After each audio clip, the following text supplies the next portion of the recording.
ప్రతిరోజు పవిత్రమైన తిరుమల లడ్డు వ్యవహారం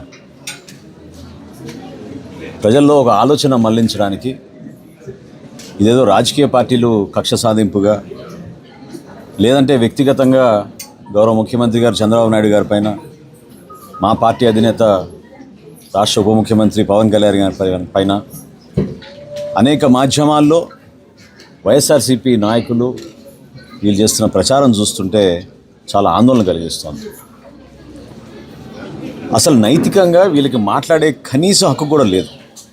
ఎందుకంటే ఒక చుక్క నెయ్యి కూడా ఈ 60 లక్షల లీటర్ల నెయ్యి అని వీళ్ళు చెప్పే నెయ్యిలో ఒక చుక్క నెయ్యి కూడా లేదని చాలా స్పష్టంగా నిర్ధారించిన తర్వాత కూడా వీళ్ళు కేవలం ఎదురుదాడి చేసి రాజకీయంగా దాన్ని వేరే యాంగిల్లో తీసుకెళ్తే వ్యక్తులపైన బురద జల్లడానికి చేస్తున్న ప్రయత్నం సమాజం అంతా కూడా ఆలోచించాలి, ఖండించాలి.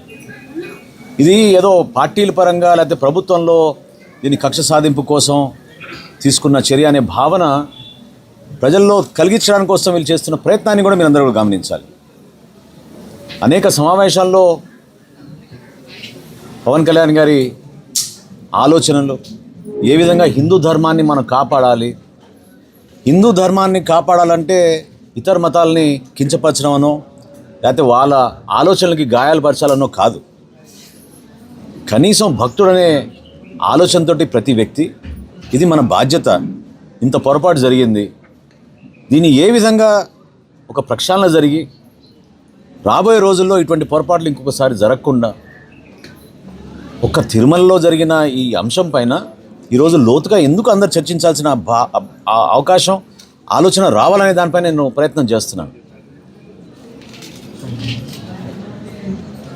నిన్న కరుణాకరెడ్డి గారు నాని గారు మాట్లాడుతూ అంటే 4 రోజుల క్రితం మా పార్టీ సమావేశంలో పవన్ కళ్యాణ్ గారు ప్రశ్నించారు, అయోధ్యకి పంపించిన లడ్డూళ్ళు కూడా ఈ విధంగా మీరు పంపించారనే ఒక బాధ భక్తుల్లో ఏ విధంగా నాటుకుపోతుందో తెలుసుకోవాలనే ఆలోచనతో ఆయన వివరించినప్పుడు నిన్న వీళ్ళు చెప్తారు అయోధ్యకు పంపించిన 1,00,000 లడ్డులు వేరే నెయ్యితో తయారు చేస్తామని. అంటే అది నిజమే అయితే మరొక్కసారి మీరు ఏ విధంగా మీరు చేసిన తప్పుని, మీరు ఉపయోగించిన పదార్థాలని, మీరు ఏ విధంగా ప్రజల్ని మోసం చేసి పరిపాలించారో ఈ 5 సంవత్సరాలు గుర్తు తెచ్చుకోవాలి. కొంతమంది వ్యక్తుల పేరు ప్రస్తావించారు, అది నేను ప్రస్తావించాను. కానీ మాకు వచ్చిన సమాచారం మేరకు 2 డైరీలు హైదరాబాద్లో ఉన్న వీకే డైరీ ఎసెన్షియల్స్ 1005 కిలోలు, అదేవిధంగా పరాగ్ మిల్క్ ఫుడ్స్ అనే పల్మనేరులో ఉన్న ఒక సంస్థ వాళ్ళ దగ్గర నుంచి 1005 కిలోలు అంటే 2010 కిలోల నెయ్యి ప్రత్యేకంగా అయోధ్య లడ్డుల కోసం తెప్పించి తయారు చేపించి పంపించామని వీళ్ళు ఈ రోజున అసలు నిస్సిగ్గుగా మాట్లాడడం అనేది చాలా బాధ కలిగిస్తుంది. ఏ విధంగా మీరు కేవలం అయోధ్య పంపించిన లడ్లు వరకు ప్రత్యేకంగా వేరే నెయ్యి వాడారు అంటే మీకు దీని వెనక తెలుసా? మీకు మనం వాడుతున్న నెయ్యి అసలు నెయ్యే కాదని మీకు అప్పటికే తెలుసా? రామ్ జన్మభూమి ట్రస్ట్ నుంచి మాకు 1,00,000 మినీ లడ్డూలు పంపించమని వాళ్ళు ఉత్తరం రాసినప్పుడు టీటీడీ బోర్డు నుంచి వాళ్ళు దీనిపైన అంగీకరించి సరఫరా చేద్దామని నిర్ణయించుకున్నప్పుడు అక్కడే కదా పవిత్రమైన తిరుమలలోనే కదా లడ్డూలు చేసేది. అంతేగాని మేము సపరేట్గా పంచదార పంపిస్తాం, మేము శనగపప్పు సపరేట్ పంపిస్తాం అంటే లడ్డూలు మీకు తయారు చేసి ఇస్తారా చెప్పండి. నేను ఈ సందర్భంగా కోరుతున్నా, అంటే ఇది ఒక అంశం పైన నేను ప్రత్యేకంగా మాట్లాడడం దీని వెనక ఏంటంటే దయచేసి హిందూ ధర్మాన్ని కాపాడడం కోసం అనేక మంది రాత్రింపగలు పాపం కృషి చేస్తూ ఉంటారు.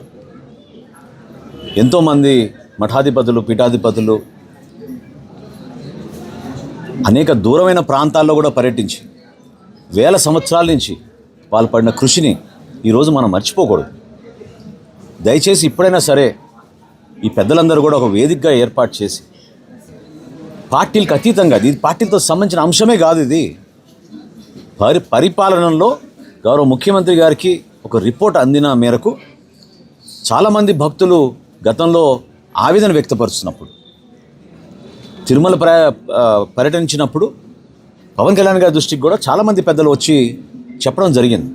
ఇక్కడ అనేక అపవిత్రత కార్యక్రమాలు జరుగుతున్నాయి, దయచేసి కాపాడండి అని మేము ప్రతిపక్షంలో ఉన్నప్పుడు ఆ అంశాలన్నీ కూడా గుర్తుకొచ్చి దీనిపైన సమగ్రమైన నివేదిక కోరినప్పుడు వచ్చిన వివరాలు చూసి మనందరం కూడా ఆశ్చర్యపోయి నిజంగా ఈ విధంగా చేయగలుగుతారా మీరు, ఎందుకు చేశారు అని దానిపైన మనం ప్రశ్నిస్తున్నప్పుడు ఈ రాజకీయ కోణం నుంచి చూడడం, పార్టీలకి అంటగట్టడం,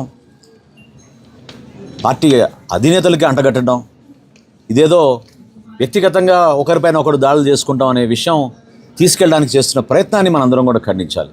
నేను మనస్ఫూర్తిగా కోరుకుంటున్నా పెద్దలందరినీ కూడా, సమాజంలో ఉన్న పెద్దలందరూ కూడా ఖచ్చితంగా దీనిపైన ఒక రౌండ్ టేబుల్ సమావేశం ఏర్పాటు చేయండి, ఒక వేదిక ఏర్పాటు చేయండి, వాస్తవాలు తెలుసుకోండి, ప్రభుత్వం మీకు అందించిన ఈ సమాచారాన్ని మీ ముందు పెట్టుకోండి, ధర్మాన్ని కాపాడండి, భక్తుల మనోభావాలు కాపాడండి. ఇటువంటి పొరపాటు ఇంకెప్పుడు కూడా ఇట్లా జరగకుండా, ఎందుకంటే ఒక తిరుమల ఆలయంలోనే కాదు, పవిత్రమైన తిరుమలలో వెంకటేశ్వర స్వామి ఆరాధ్య దైవంగా ఉన్న ఆలయంలోనే కాకుండా ఇతర ఆలయాల్లో కూడా ఏ ఉత్సవాలు జరిగినా, ఏ పండుగ జరిగినా మనం కోరుకుంటాం తిరుమల నుంచి లడ్డు తెచ్చుకుందాం. ఆ ఆలయాల్లో కూడా జరిగిన ఈ సరఫరా ద్వారా ఎంతమంది భక్తులకి మనోభావాలకి దెబ్బతినిందో అర్థం చేసుకుని మనం తప్పు జరిగిన విషయం వీళ్ళు అంగీకరించి మనస్తాపం చెంది వీళ్ళు క్షమించమని కోరాలిగా తప్ప ఈ రోజు ప్రెస్ మీట్లు పెట్టి ఎదురుదాడి చేసి ఒక పైశాచిక ఆనందం, మేమేదో ఒక పండుగ వాతావరణంలో చేసుకుంటున్నట్టు కార్యక్రమం చేసుకుంటున్నారు. ఈరోజు చాలా స్పష్టంగా మొన్న సిబిఐ ఏదైతే నివేదిక అందించిందో 60 లక్షల లీటర్ల నెయ్యిలో అసలు నెయ్యే లేదని ఇచ్చింది, ఒక చుక్క నెయ్యి లేదని ఇచ్చింది. ఆ విధంగా ఒక వ్యవస్థ సుప్రీంకోర్టు ఆధ్వర్యంలో చేసిన ఈ కార్యాచరణలో, ఈ ఎంక్వైరీలో వాళ్ళు ఇచ్చిన సమాచారం మేరకు అందరూ కూడా అప్రమత్తం అవ్వాలి, సమాజం కూడా తెలుసుకోవాలి. నేను ఏం కోరుతున్నాను అంటే, మొన్న పవన్ కళ్యాణ్ గారు కూడా ఇదే చెప్పారు, ధర్మాన్ని కాపాడమంటే మనం ఏదో ఇతరులపైన మా దాడి చేయమని కాదు, ఇతరుల మనోభావాలు గాయపరచడానికి కోసం కాదు, 100% గర్వంగా హిందూ మతాన్ని, హిందూ ధర్మాన్ని కాపాడే ప్రతి ఒక్క భక్తుడిని ఆ విధంగా ఈ సమస్య పైన అవగాహన తెచ్చుకుని ముందుకు వెళ్ళాలి, ధైర్యంగా మాట్లాడాలనే విషయం మరొకసారి ప్రజలందరూ కూడా నేను గుర్తు చేస్తున్నాను.